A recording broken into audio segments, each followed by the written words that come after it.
Welcome back, guys, to Ace Attorney Investigations 2 Prosecutors Gambit, where last episode, with all the contest wings locked down, we investigated the only place we could, the fountain room of the past, talking to the forensics team hard at work and duty bound before Von Karma arrived. There we started the discussion as we were unable to get into contact with Gusto himself, asking about the connection between Gusto and Frost as we try to prove the two were working together to the very end of the contest. Objection! How many times must I explain this to you? Assertions require proof, and one person's entirely subjective statement is not proof of anything. Besides, even amateurs can occasionally make delicious food. Perhaps Frost was simply lucky. My wife, for example, is an amateur whose cooking puts first-class chefs to shame. How is that not an entirely subjective statement? Furthermore, you are ignoring another crucial part of the pharmacist's testimony, namely that she also describes some of Frost's work as having been unbearably salty. In other words, your evidence actually shows that Frost failed to produce the perfect confectionery.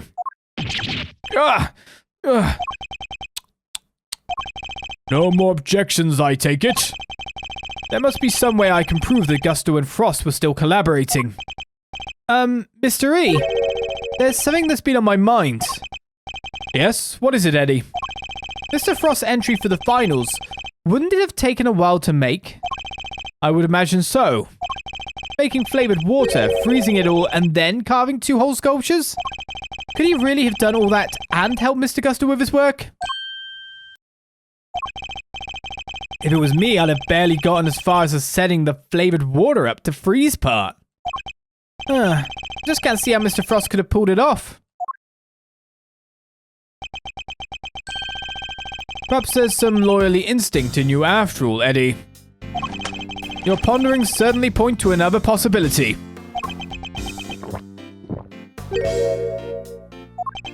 Eddie's right. Mr. Frost would have needed to freeze his own large blocks of flavored ice to create his art. And there wouldn't have been time to do that during the contest itself. So what must Mr. Frost have done in order to finish his flavored ice entry within the time limit? Make it out something else entirely. Polystyrene! Flavored polystyrene. Healthy food. Make the ice a day before the final. Prepare. He must have made the flavored ice the day before, and all he would have had to do was sculpt it. What are you muttering about now? Oh, I'm sorry. I just realized something, that's all. I realize that you're correct. What?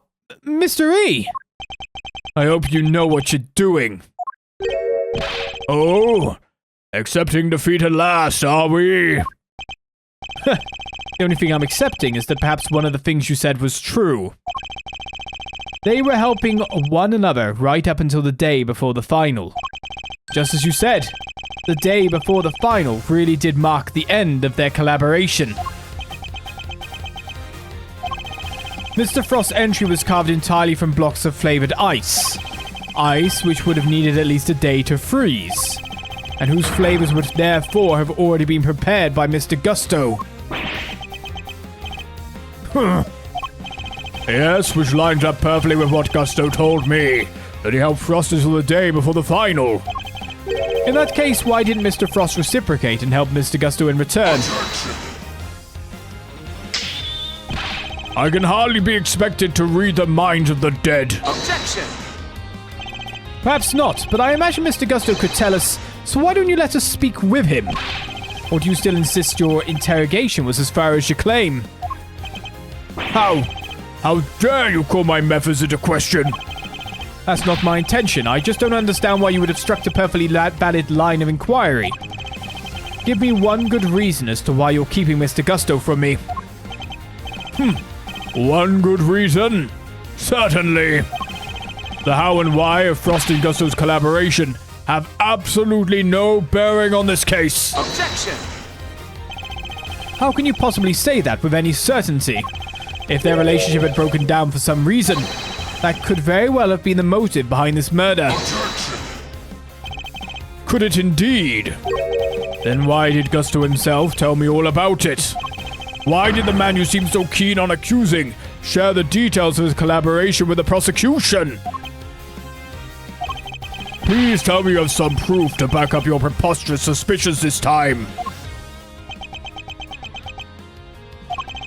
Mr. Gusto only acted suspiciously one time that we know of.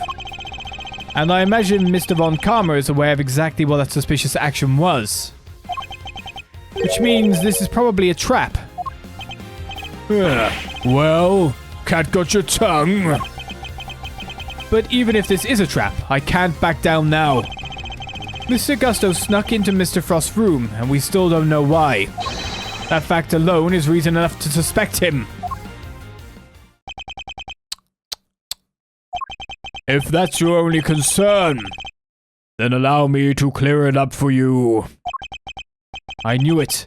It was a trap. I was saving this for the trial, but consider it a taste of things to come. Plus, I'd hate for the proceedings to drag on because of your needless interjections. Here, take a look at this. That's Gusto and Frost, and their sons.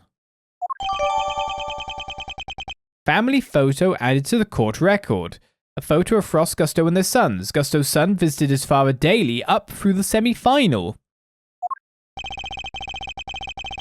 Gusto snuck into Frost's room in order to retrieve this photograph. But why? It seems their sons attended the same elementary school. Gusto was concerned at the fact that Mr. Frost and his acquaintance might place him under undue suspicion. A concern you have just proved was entirely well-founded. Gusto's actions make perfect sense, and you have given me no reason to believe otherwise.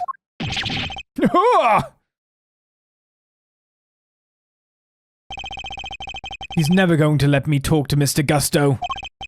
Now, if you are quite done obstructing my investigation, I have things to be getting on with.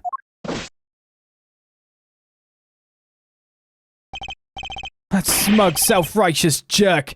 I'll give him something to be getting on with. What do we do, Mr. E? Mr. Tangaroa's finished if we can't figure something out. Things to be getting on with. What exactly could those things be?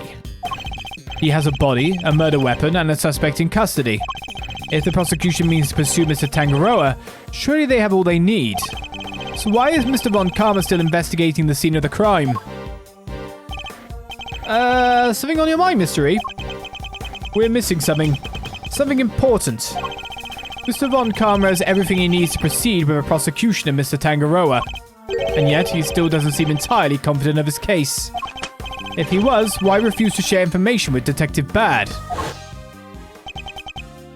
Who else? Haven't seen the autopsy report yet either. Guy's probably got a hand in that too. No autopsy report. 24 hours post-murder and there's still no autopsy report. In addition, we still haven't solved the mystery of what happened to the evidence that went missing. Take another look at the scene in front of us, Detective. A very conspicuous pool of blood that should be here is clearly missing.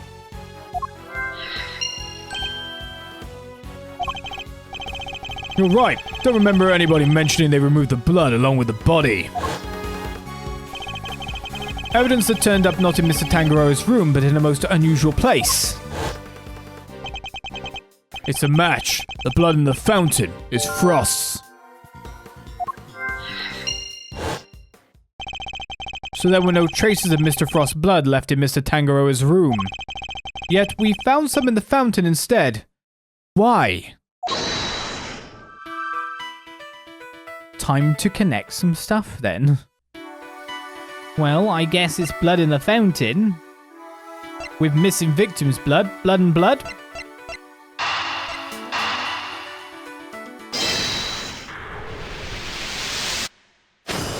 Who'd have thought the two topics were related? Mr. Frost's blood went missing from the crime scene. But traces of it showed up in the fountain. Why go to the trouble of removing the blood from the scene after the body had been discovered? And why only the blood?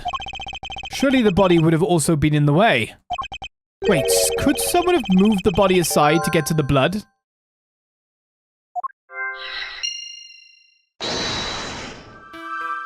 And then I guess we connect these. There's no autopsy report.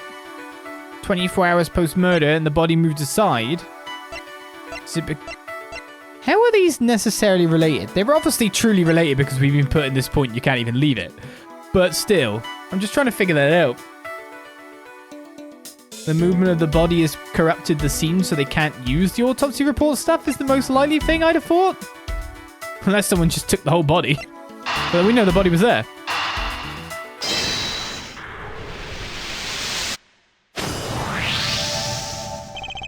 So the body might have been moved aside, or even removed from the scene of the crime entirely. After all, as far as we know, there's still no autopsy report. We've learned plenty about the murder weapon and the suspect, but very little about the body itself. Our assumption thus far has been that the body had been recovered by the forensics team. But what if that assumption is false? What if Mr. Von Karma wouldn't show Detective Bad the autopsy report out of something other than spite? What if we've been thinking about this the wrong way around all along?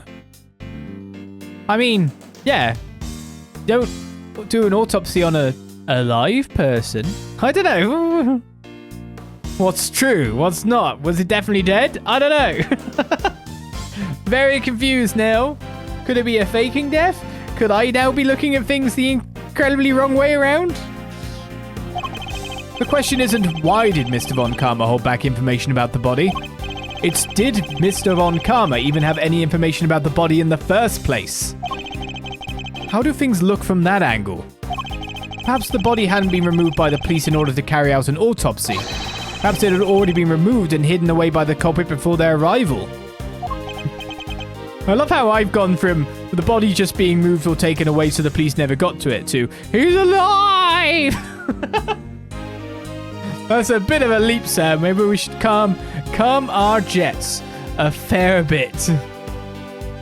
Mr. E, we both heard the rumors about Mr. Von Karma's questionable methods. Fabricated witness statements, shady deals, forged evidence even. Sure, everybody's heard of that stuff, but what's that got to do with us right now? I would never judge a person on the basis of rumors alone. Even Mr. Von Karma. I've tried my best not to let my preconceptions color our interactions with him. Nonetheless, it appears he may indeed be willing to twist the truth to his own ends. Twist the truth? You mean he's been playing dirty? I fear he might have been, and still is. And I'm not about to let him get away with it. Ooh. I'm returning to the prosecutor's office. Don't breathe a word about anything to that infernal attorney. Yes, sir. Hold it. Yes? What is it now? I have a few questions, Mr. Von Karma, about a certain fact you've been keeping from us. Really? You mean to call the methods of an officially sanctioned investigation into question yet again? I'm warning you, if you obstruct the police in their work any further, there will be consequences. Objection! It's not the police I have an issue with, Mr. Von Karma. It's you. What? Isn't it on the prosecution to work out who the real culprit of a crime is? What foolishness is this? I have no intention of debating what the prosecution's role is, or is not, with the likes of you. But let me make one thing clear. My job is to identify suspects and ensure that every last one of them is convicted at all costs. Believe me when I say I leave absolutely no room for doubt when I present my perfect, unassailable cases. Objection! And how far would you go for your perfect cases? Would you create facts out of whole cloth, perhaps? Ha! I thought you had outdone yourself already. But now you intend to accuse me of fabricating evidence? I do. Because it is why you've done nothing but hinder Detective Bad from doing his job at every turn. Ooh. What are you talking about? You didn't shut him out of the investigation because you wanted him to keep an eye on us. You did it to stop him from finding out that you don't have the body. What? He doesn't have the body? Objection! Ridiculous! You're clutching at straws! I will tolerate no more of your preposterous slander. Then allow us to examine it. Prove me wrong if you can. I'm afraid you'll have to try a little harder than that. I am under no obligation whatsoever to prove your baseless accusations one way or another. Objection! As you must have seen for yourself, a piece of bloody chocolate is missing from the scene of the crime. Why did it disappear, and where did it go? What does it matter? Some blood went missing from the chest where the body was found. So what? So what indeed? That's precisely my question. If the body was still at the scene when the police got here, removing the blood would accomplish nothing. However, let us suppose for a moment that the body was not. If someone had wanted to erase any trace of what had happened in that room, then it all makes perfect sense. Objection! What is this petty obsession with the blood stain? But since it's so important to you, why don't you tell me where you believe it went? Of course. After all, evidence is everything, as you never tire of telling us. I believe this should back up my theory quite nicely. What evidence do I have that shows where the blood from Mr. Tangaroa's room went? Frost's blood was found in the fountain, but not at the scene of the crime. Take that! Traces of the victim's blood were found in the fountain, along with traces of the chocolate from Mr. Tangaroa's room. I believe the missing piece of bloodstained chocolate was dumped into the stream that flows to the fountain, which strongly points towards one certain fact. Someone purposefully disposed of the blood after the body had been removed from the chest. Mr. Von Karma, where did you find the body? You didn't find it, did you? Answer me! You! Where did you get your hands on that kind of evidence? You have neither the authority nor the means to carry out that kind of analysis on the fountain water. No, but I do. Curse you bad! You've been a thorn in my side from the moment you were assigned. Well, no longer. As of now, you are officially off the case. I was barely on it in the first place. Mr. Von Karma, you still haven't answered my question. Will you admit it? Will you confirm that no body was ever recovered? It's really quite the claim, you know. And one for which you'll never find any proof for, I'm afraid. What must I do to get an answer out of him? Now, if you don't mind, I have given you quite enough of my precious time already. I look forward to destroying you in court, Gregory Edgeworth. Your precious logic and theories won't save you then. Nothing will. Mark my words, Mr. Von Karma. Your methods will be your undoing. No matter how you try to hide the truth, I'll bring it all to light in the end.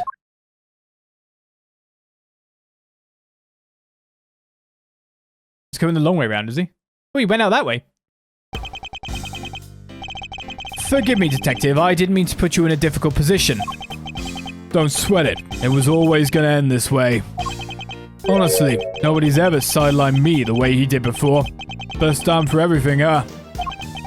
You know, I think you might be right about the body being missing. I am, and I'll prove it in court. But if there's anything I could do to help, just say the word. Since, you know, I'm off the case now. That's very kind. And I'm sorry to keep asking favors of you, Detective Bad, but there is one more thing. Hey, what are you guys whispering about? Come on, let me in on the secret. Alright, Eddie. The detective and I were just arranging a little insurance for the trial. I think we have enough to see Mr. Tangaroa acquitted. But I prefer to have an ace in the hole just in case. And what is it? You'll find out in the courtroom. Wait, what? You're letting me join you? Of course I am. You are my assistant after all. Ha! I'll be more than that by next year. I'll be a full-fledged attorney, you know. We could take on Mr. Von Karma together. Indeed. Though I'm hoping we'll have freed Mr. Tangaroa by then. But if we're up against Mr. Von Karma, I guess we can't rule out the possibility that this might take some time. Right, but we'll do everything we can in the meantime. I know you can beat Mr. Von Karma, Mystery. I believe in you. We can't allow Mr. Tangaroa to remain imprisoned for a crime he didn't commit. And we won't. I'll expose Mr. Von Karma's lies if it's the last thing I do. Oh, such famous words. To be continued was to be expected. And now we return to the present, right? I'm assuming everything in the past is now wrapped up.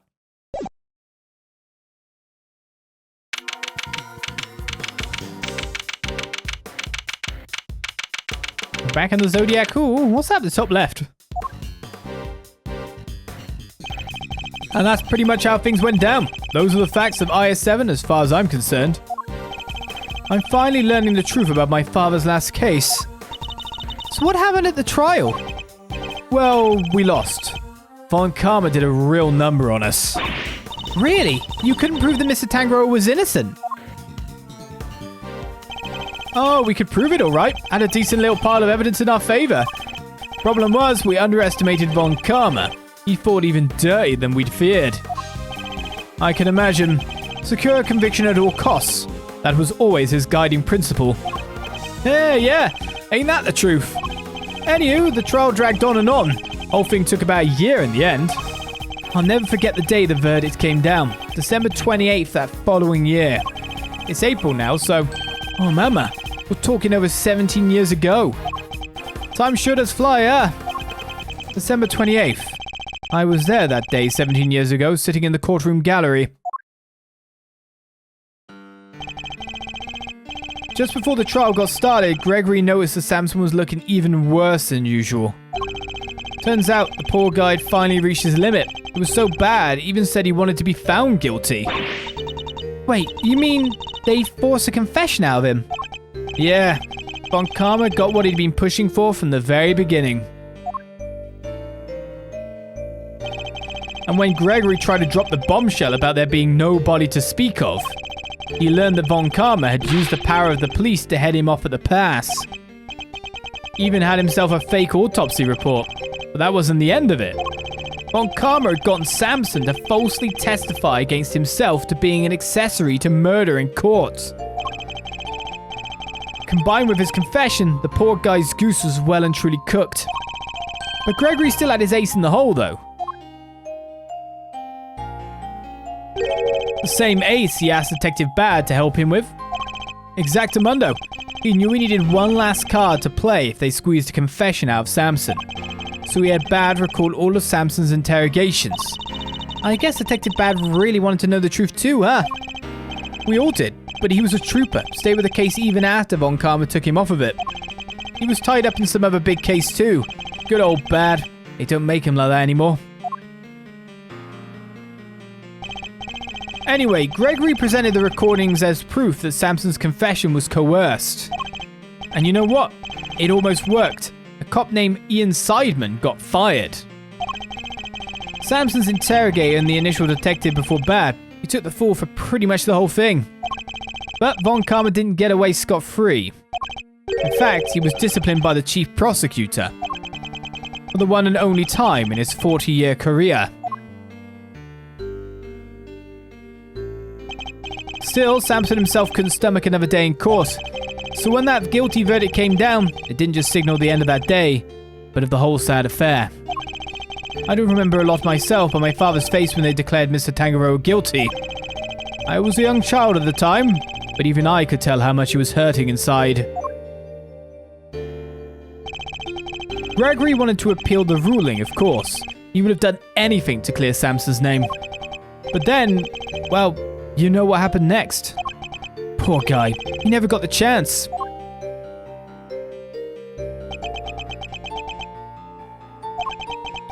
I should have left with him that day. I'll always blame myself for not doing that. Well, I shoved that aside and obsessed over something else instead. Or rather, someone else. I hated what you did. Hated you for choosing to stick with Von Karma.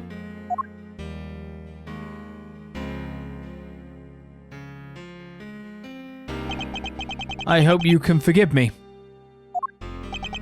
No. You had every right to hate me.